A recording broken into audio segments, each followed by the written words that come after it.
kuba ubwisanzure butandukanye ndetse n'ubwisanzure bw'ibitekerezo bipimirwa ku bushobozi bwacu bwo gushyigikira imishinga itandukanye tutagambaniye repubulika, tukabasha kandi kubaho mu buryo bwuzuye mu byerekeye umuco wacu, ururimi rwacu, intara zacu cyangwa imyemerere ya politiki, ariko tutabishyira na rimwe hejuru y'ubwenegihugu bwacu bwa Kongo dusangiye.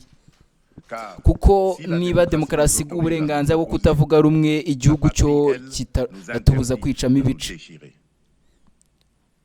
Bene wacu bakundwa cyane, ibiganiro by'igihugu bizatandukanwa mbere na mbere nuko bizashingira ku baturage bo mu bice bitandukanye by'igihugu. Ntabwo bizatangira i Kinshasa, ahubwo bizatangira mu ntara zacu 23 mu turere no mu baturage batuye mu bice bitandukanye by'igihugu. Mbere y'uko habaho inama nkuru z'igihugu, muri buri ntara hazategurwa ubujyanama bunini bwa politiki n'ubwa tekiniki.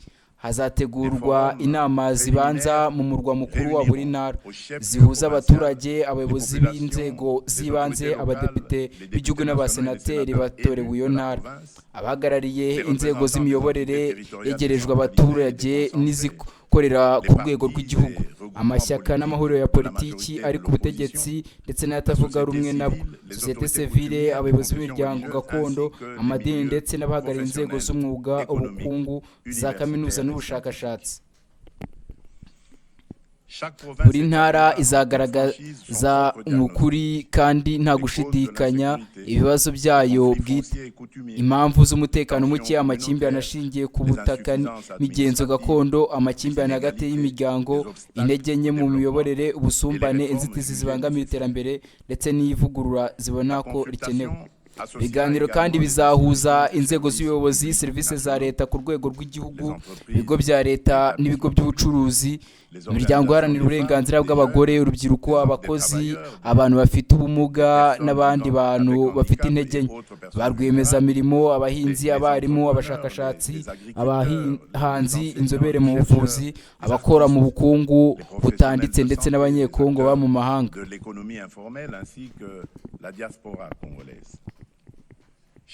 Muri rwego ruzagira uruhare mu biganiro, ruzagaragaza ibyo rushyira imbere ndetse n'ibyifuzo byarwo.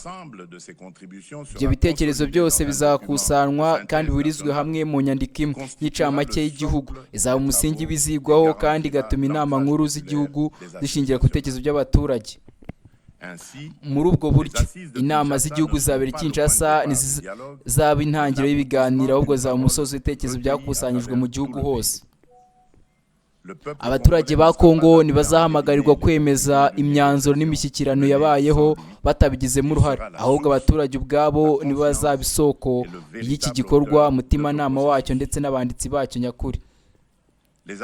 Inama nkuru z'igihugu zizahuza intumwa zigaragaza ubudasa bwa politiki, inzego z'ubuyobozi, imibereho y'abaturage, uturere n'umuco bitandukanye bigize igihugu. Ibiganiro n'ibizaba iby'ishyaka iryo ari ryo ryose, urwego urwo ari rwo rwose, idini iryo ari ryo ryose, umuntu uwo ari we wese cyangwa igice icyo ari cyo cyose kiri ku butegetsi. Bizatanga ubwisanzure bwo kuvuga, gutanga ibitekerezo binyuranye no kubijyaho impaka mu buryo bushinzwe hubahirizwa itegeko nshinga, amategeko ya repubulika ndetse n'inyungu z'igihugu. Icyo ni cyo kizaba itandukanya uburyo bizakorwa, aho bizashingira ndetse n'imiterere yabyo. Ariko kandi kuba ibiganiro bizaba bigamije kwakira abantu bose ntibisobanuye gukuraho amahame cyangwa kuvanga inshingano.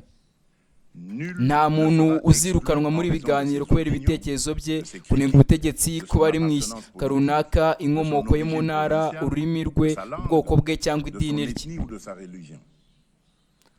Ariko nta muntu ushobora gusa kwicara ku meza y'igihugu mu gihe afashe intwaro akayirwanya.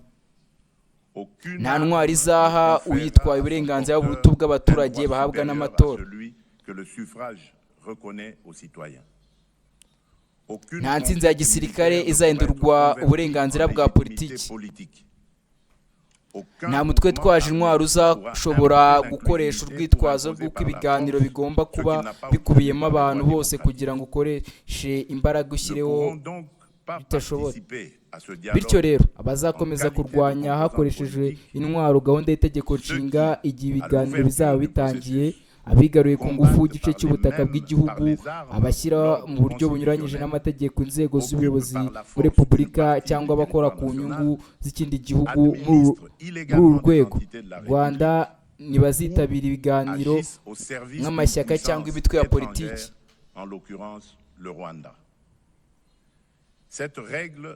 Iri tegeko ntirishingiye ku gukumira abantu kubera abo ari bo, ibitekerezo byabo cyangwa aho bakomoka, ahubwo rigaragaza ko igihugu kitishimira intambara barwanya repubulika, inzego zayo ndetse n'abaturage bayo, ariko bagasaba uburenganzira bafitanye isano n'imibereho ya demokarasi.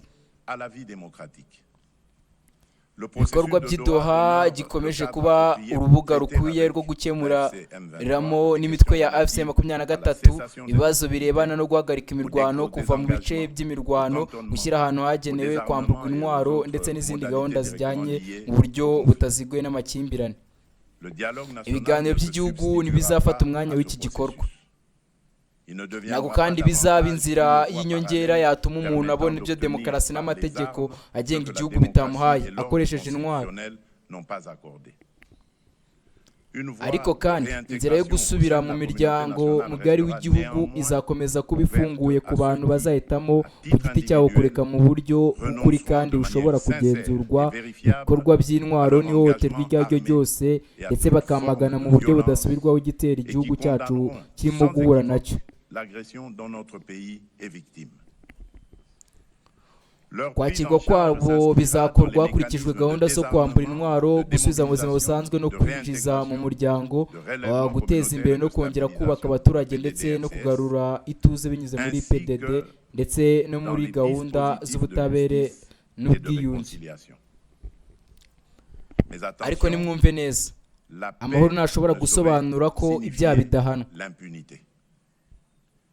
Ibyaha by'intambara, ibyaha byibasiye inyokomuntu, ibikorwa bya jenoside, ihohoterwa rikomeye rishingiye ku gitsina ndetse n'ibindi byaha bidashobora kurangiriraho igihe, ntibishobora gusibwa n'imbabazi rusange cyangwa ngo bitabwe mu rwego rwo kugera ku bwumvikane bwa politiki.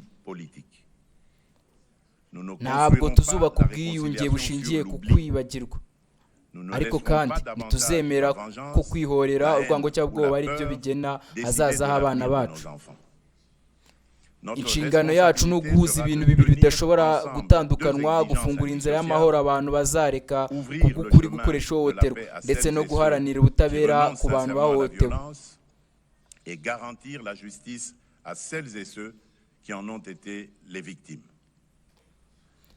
Bene wacu bakundwa cyane, kugira ngo iki gikorwa kitaguma gusa ku magambo n'itangazo ry'ibyifuzo, mu minsi iri imbere nzashyiraho itegeko rishyiraho komite ishinzwe gutegura ibiganiro by'igihugu bigamije amahoro, ubumwe bw'igihugu ndetse no kuvugurura imikorere ya leta.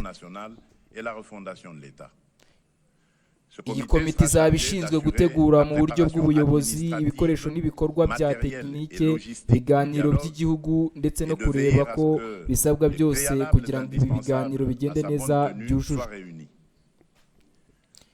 Iyo komite nimara gukora inshingano zayo izashyikiriza raporo y'ibanze igaragaza imyanzuro n'ibyifuzo byayo. Hashingiye kuri iyi raporo nzashyiraho irindi teka rihamagarira gutangiza ibiganiro by'igihugu. Iryo teka rizagena amahame shingiro y'ibiganiro, ibyiciro by'ingenzi bizanyuramo, uburyo abazabihagararamo bazatoranwa ndetse n'uburyo bwo gukurikirana no gushyira mu bikorwa imyanzuro izavamo.